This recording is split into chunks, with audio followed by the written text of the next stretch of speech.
Hi guys, this is Janvi, the daughter of Raghu, the storyteller. Hello Janhvi, உனக்கு எந்திரன் படம் ரொம்ப பிடிக்குமா? ரொம்ப பிடிக்குமே. ஏன் ரொம்ப பிடிக்கும் உனக்கு? ஏன்னா அந்த கேரக்டர்ஸ்லாம் எனக்கு ரொம்ப பிடிக்கும். எந்தெந்த கேரக்டர்ஸ்?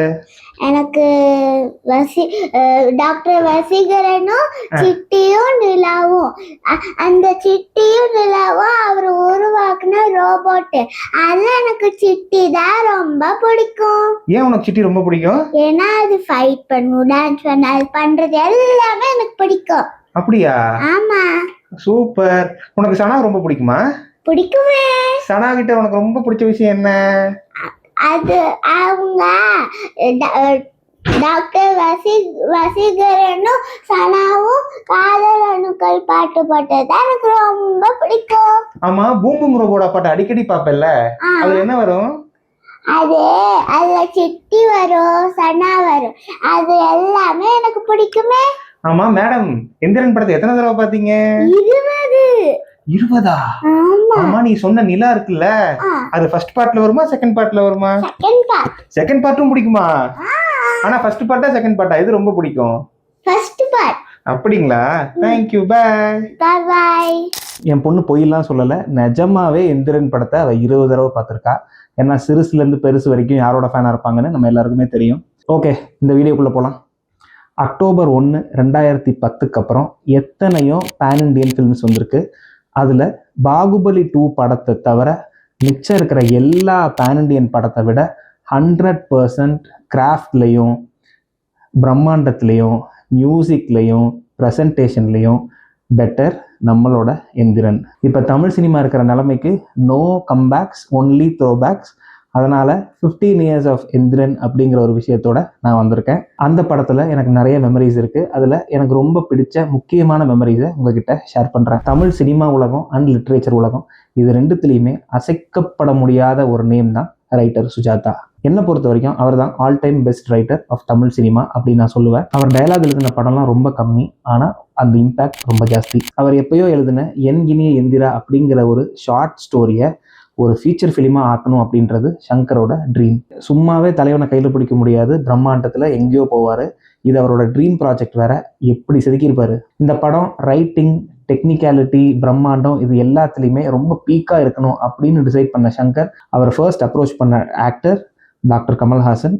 இந்தியன் படம் முடிச்சதுக்கு அப்புறமே இந்த படத்தை அவங்க டேக் ஆஃப் பண்ண ட்ரை பண்ணாங்க with Preity Zinta as lead heroine. படம் ரொம்ப ஃபியூச்சரிஸ்டிக்காக இருந்ததுனாலையும் பட்ஜெட் எங்கேயோ போனதுனாலையும் அந்த படம் ஷூட்டிங்க்கு கூட பெருசாக போகாமல் அப்படியே ட்ராப் ஆயிடுச்சு. அதுக்கப்புறம் சங்கர் வேற வேற ப்ராஜெக்ட்ல பிஸி ஆகி அவரோட மைண்ட்ல இந்த ஒரு பர்டிகுலர் விஷயம் ஓடிட்டே இருந்திருக்கு. கரெக்டான நேரம் வரும், அப்போ நான் இந்த படத்தை திருப்பி ரீஓப்பன் பண்ணுவேன் அப்படின்னு சொல்லி வெயிட் பண்ணிட்டு இருந்திருக்காரு. 2005ல் அன்னியன், 2007ல் சிவாஜிலாம் பிரம்மாண்டமா கொடுத்து ஒரு பேன் இண்டியா லெவல்ல பெரிய பிளாக் பஸ்டர்லாம் கொடுத்ததுக்கப்புறம் திருப்பியும் ஒரு கான்ஃபிடன்ஸ் வந்திருக்கு, இதுதான் ரோபோட்டை நம்ம எடுக்கிறதுக்கு ரைட்டான சந்தர்ப்பம் அப்படின்னு. அப்போ இந்த படத்தோட பேர் எந்திரன் கிடையாது, ரோபோட். ஃப்ளைட்டை பிடிச்சி பாம்பே போயிருக்காரு ஷாருக் கானை பார்க்கறதுக்கு. இன்னைக்கு அட்லியெல்லாம் வச்சு படம் எடுக்கிற ஷாருக் கான் அன்னைக்கு சங்கர் வந்தா விடுவாரா என்ன? சரி, ப்ராஜெக்டை பக்காவாக எடுத்துடலாம், எந்த பிரச்சனையும் இல்லை, என்ன மியூசிக்கு கேமரா மட்டும் நான் சொல்கிற ஆளுங்களை போடணும் அப்படின்னு சொல்லியிருப்பார் போல்.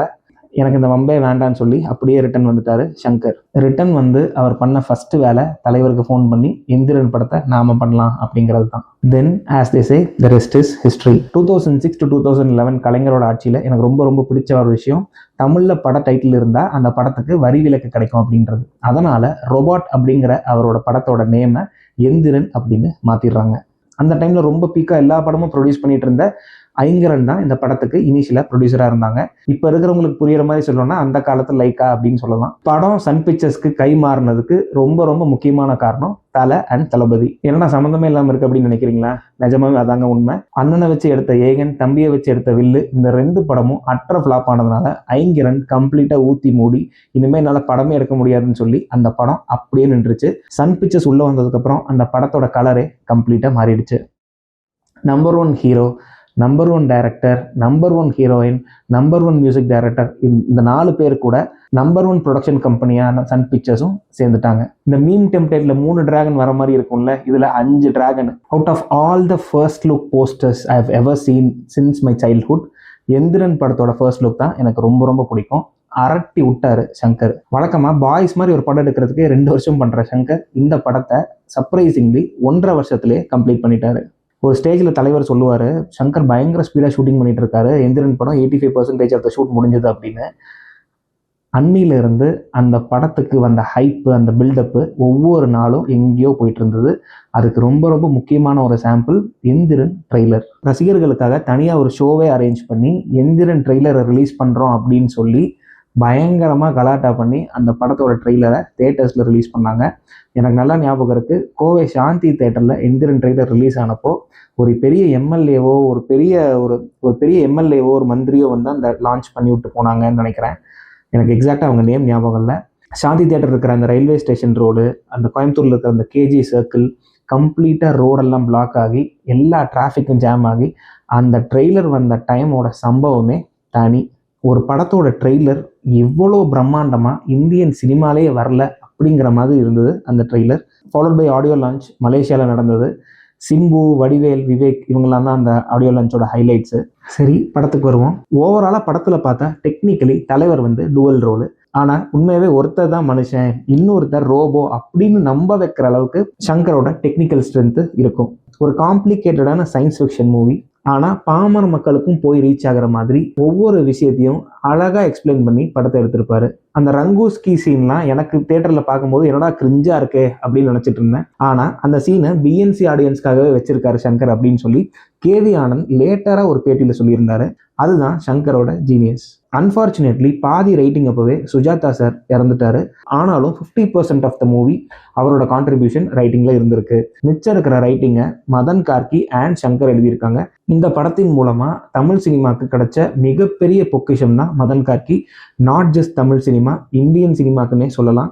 ஏன்னா இன்னைக்கு இந்தியாவில் இருக்கிற டாப் மோஸ்ட் டைரக்டரான SS ராஜமௌலியே மதன் கார்கி இல்லாமல் ஒரு படமும் எடுக்கிறது இல்லை. அவரை தான் ரைட்டிங்க்கு ரொம்ப நம்புறாரு. இரும்பிலே ஒரு இருதயம் சாங்கில் 0 அப்படின்னு எழுதியிருப்பாரு. ஒரு பைனரிக்கும் நான் பைனரிக்கும் இருக்கிற ரிலேஷன்ஷிப்பை அவ்வளோ பியூட்டிஃபுல்லாக சொல்லியிருப்பாரு. என்ன ஒரு டெக்னிக்கல் டேர்மு, அதை எவ்வளோ சிம்பிளாக சொல்லியிருக்காரு. அதே மதன் கார்கி தான் நான் நீ படத்தில் பென்சிலை செய்திடும் பென்சிலையே அப்படின்னு சொல்லியிருப்பாரு. என்னை பொறுத்த வரைக்கும் மதன் கார்கி ஒரு பயங்கரமான கிஃப்டட் லிரிசிஸ்ட். இந்த மாதிரி ஒரு லைன்ஸ்லாம் நார்மலாக இருக்கிற கவிஞர்களுக்கு வர வாய்ப்பே கிடையாது. இந்த படத்தை பொறுத்த வரைக்கும் எந்த டைலாக்ஸை யார் எழுதுனாங்கன்னு தெரியல, அதனால மொத்தமாக கிரெடிட்ஸ் கொடுத்துக்கலாம். கடவுள் இருக்காரா இல்லையான்னு சொல்கிற அந்த ஃபெலிசிட்டேஷன் சீனு, கடைசியில் சிட்டி டிஸ்மேண்டல் யுவர் செல்ஃப்னு சொல்லும்போது சிட்டி ஒவ்வொருத்தரையாக பார்த்து பார்த்து பேசுகிற அந்த டைலாக்ஸு எல்லாமே ப்ரில்லியண்ட்டாக இருக்கும், எமோஷ்னலாக இருக்கும், அட் த சேம் டைம் ஷார்ப்பாகவும் இருக்கும். ஒரு எந்திரத்துக்கு ஒரு பொண்ணை பார்த்து ஃபீலிங்ஸ் வருது. அப்படிப்பட்ட ஒரு கதையில் வேற யாரை ஹீரோயினாக போட முடியும்? உலகளவி ஐஸ்வர்யா ராய் தவிர. தலைவரை பொறுத்த வரைக்கும் படையப்பால் ஆரம்பித்து பாபா, சிவாஜின்னு எல்லா டைமும் ஐஸ்வர்யா ராயை ட்ரை பண்ணுவார் படத்தில் நடிக்க வைக்க. ஆனால் for some reasons it won't happen. இந்த படத்தில் தான் அந்த ஐகானிக் மேஜிக்கல் காம்போ அமையணும்னு எழுதியிருக்கு. அதனால் இந்த படத்தில் அவங்க நடிச்சிருப்பாங்க. இத்தனைக்கும் எந்திரன் படம் வந்தப்போ அவங்களோட ப்ரைம் இயர்ஸ் இல்லை, அவங்களுக்கு கொஞ்சம் வயசு ஆன மாதிரி தான் இருக்கும். இருந்தாலும் ஒரு மெடிக்கல் காலேஜோட ஃபைனல் இயர் ஸ்டூடெண்ட்டாக செம்மையாக இருப்பாங்க. எனக்கு தெரிஞ்சு தலைவரோட கெரியர்லேயே ஃபர்ஸ்ட் டைம் எவர் தலைவரோட அந்த மசாலா டச்சஸு, தலைவரோட ஸ்டைலு, ஸ்வாகு இந்த மாதிரி எதுவுமே இல்லாமல் டு த பாயிண்ட்டாக கதை இருக்கிற மாதிரி அமைஞ்ச ஃபஸ்ட்டு படம் எந்திரன் தான். தலைவருக்கு இந்த படத்தில் இன்ட்ரொடக்ஷன் சீன் கூட இருக்காது. பட் ஹீ இஸ் தலைவர் இல்லையா, he has created his own magical moments அங்கங்கே படத்தில் பண்ணியிருப்பார். அதில் எனக்கு ரொம்ப ரொம்ப பிடிச்ச விஷயங்கள், காதல் அணுக்கள் சாங்கில் அந்த லாஸ்ட்டில் அந்த பீச்சில் நடந்து வர்ற ஒரு ஷாட்டு வேறு லெவலில் இருக்கும். 2.0 சிட்டி வந்து என்னை யாராலையும் அடிக்க முடியாதுன்னு சொல்கிற இடம் ப்ரில்லியன்ட். 2.0 ரெட் ஷிப் போட்டதுக்கப்புறம் தலைவரோட என்ட்ரி, அந்த மிரரில் வந்து அப்படி நிற்பார், கூஸ் பம்ப்ஸ் மூமெண்ட்டு. இந்த டிப்பிக்கல் ரஜினி ஐகானிக் வில்லனிசம் பண்ணுவார்ல அந்த ரோபோ அப்படின்னு சொல்லி, அந்த சீனும் பயங்கரமாக சம்பவம் பண்ணியிருப்பார். அது என்னமோ தெரில, கிளிமாஞ்சாரோ சாங்கில் தலைவரோட ஹேர் ஸ்டைல் எனக்கு ரொம்ப ரொம்ப பிடிக்கும். அந்த ஹேர் ஸ்டைலு விக் தான் இருந்தாலும் அந்த ஹேர் ஸ்டைலு அவருக்கே வேற எந்த படத்துலையுமே அப்படி அமையலை. ஏன் எந்திரன் படத்துலேயே அவருக்கு மற்ற சீன்ஸ்லாம் எப்படி அந்த மாதிரி ஒரு ஐகானிக்காக அமையலை அப்படின்னு எனக்கு தோணும். அந்த அளவுக்கு கிளிமாஞ்சாரோ சாங்கில் பயங்கரமாக இருப்பார். எனக்கு ரொம்ப பிடிச்ச ஃபேக்டருக்கு வருவோம், மியூசிக். ஃப்ராங்காக சொல்லணுன்னா ஆடியோ லான்ச் ஆனப்போ எனக்கு புதிய மனிதா சாங்கை தவிர வேறு எந்த சாங்குமே பிடிக்கல. போக போக போக போக இரும்பிலே ஒரு இருதயம் ரொம்ப ரொம்ப பிடிக்க ஆரம்பிச்சிருச்சு. ஆனால் படம் ரிலீஸ் ஆனதுக்கப்புறம் இப்போ வரைக்கும் பூம் பூம் ரோபோட சாங்கு எனக்கு ரொம்ப ரொம்ப பிடிக்கும். இந்த மாதிரி ஒரு ப்ராஜெக்ட்டுக்கு சாங்ஸாக முக்கியம், பேக்ரவுண்ட் ஸ்கோர் என்ன பண்ணியிருக்காரு அப்படின்றதுல தான் நான் ரொம்ப ஆவலாக இருந்தேன். ஏன்னா தலைவர் 2009 ஆஸ்கர் வாங்கினதுக்கப்புறம் வந்த மிகப்பெரிய பட்ஜெட்டட் மூவி எந்திரன் தான். பிஜிஎம்மை பொறுத்த வரைக்கும் எதை சொல்கிறது எதை விடுறதுன்னு தெரியல. ஒரே வார்த்தையில் சொல்லிடலாம், கவுட். அந்த Enthiran title BGM city to the rescue அப்படின்னு இருக்கும் ஸ்பாட்டிஃபைல. ஸோ பேசிக்கலி பிஜிஎம்மை பொறுத்த வரைக்கும் 3 சாங்ஸோட கியூஸை நிறைய இடத்துல யூஸ் பண்ணியிருப்பாரு.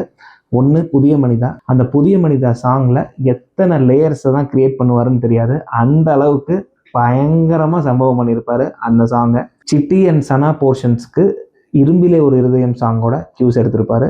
எஸ்பெஷலி சனா வந்து இன்ட்ரல் பிளாக்ல சிட்டியை கிஸ் பண்ணுற ஃபர்ஸ்ட் டைம் ஒரு பிஜிஎம் வரும், அல்டிமேட் சம்பவம்.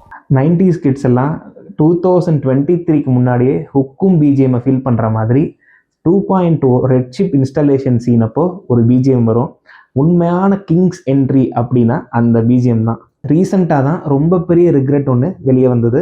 அது என்னன்னா, இந்த படத்தில் கொலாப் பண்ணுறதுக்கு ஏஆர் வந்து மைக்கேல் ஜாக்சன் கிட்ட கேட்டதாகவும் அதுக்கு அவர் ஓகே சொன்னதாகவும், அதுக்கப்புறம் அவருக்கு உடம்பு முடியாமல் அதுக்கப்புறம் கான்டாக்ட் இல்லாமல் போயிட்டாருன்னு சொல்லி ஏஆர் ஃபீல் பண்ணி சொல்லியிருந்தாரு. இமேஜின், ஒரே படத்தில் A R Rahman, Michael Jackson, super star, என்ன சம்பவமாக இருக்கும் இந்தியன் சினிமாவில். எந்திரன் படத்தை பொறுத்த வரைக்கும் ஒவ்வொரு சீன்லையும் தன்னோட ப்ரெசன்ஸை காட்டிக்கிட்டே இருப்பார் ஏஆர். ஒரு படத்தை இதை விட பெட்டராக பிஜிஎம்மை வச்சு எலிவேட் பண்ண முடியுமா, படத்தை என்ஹான்ஸ் பண்ண முடியுமான்னு நம்மளால் நினச்சி கூட பார்க்க முடியாது. அந்த அளவுக்கு இருக்கும் தரமான சம்பவம். இன்ஃபேக்ட் ஒரு பட்டிமன்றமே வைக்கலாம், இதுக்கு முன்னாடி வந்த சிவாஜியில் பெட்டர் பிஜிஎம்மா இல்லை எந்திரனில் பெட்டர் பிஜிஎம்மா அப்படின்னு சொல்லிட்டு. என்னோட நிறைய ஃப்ரெண்ட்ஸ் வந்து என்னதான் இருந்தாலும் சிவாஜி அடிச்சிக்க முடியாதுன்னு சொல்லுவாங்க. என்னை பொறுத்த வரைக்கும் என்னோட பர்சனல் ஃபேவரட் என்றைக்குமே எந்திரன் தான். படம் பெரிய பிளாக் பஸ்டர் ஆகும்னு எல்லாருக்குமே தெரியும். ஆனால் நினச்சி பார்க்க முடியாத அளவுக்கு ஒரு பெரிய பிளாக் பஸ்டர் ஆகி பேன் இண்டியா பேன் வேர்ல்டுன்னு தரமான சம்பவம் பண்ணி ஒரு ஆக்டர் அவரோட லாஸ்ட் 5 படத்தில் 4 இண்டஸ்ட்ரி ஹிட் அப்படிங்கிற ரெக்கார்டெல்லாம் உலகத்திலேயே எனக்கு தெரிஞ்சு எவனாலையும் பண்ண முடியாத ஒரு விஷயம். அதுதான் தலைவருக்கு அன்னைக்கு இருந்த ஸ்டார்டம். படம் ரிலீஸ் ஆகி 15 வருஷம் ஆச்சு. இன்றைக்கும் சன் நெக்ஸ்ட்டில் 4K டிஜிட்டலி ரீமாஸ்டர்ட் வெர்ஷன் இருக்குது. போய் போட்டு பார்த்தா அவ்வளோ ஃப்ரெஷ்ஷாக இருக்குது, அவ்வளோ சூப்பராக இருக்குது, அவ்வளோ கிறிஸ்பாக இருக்குது.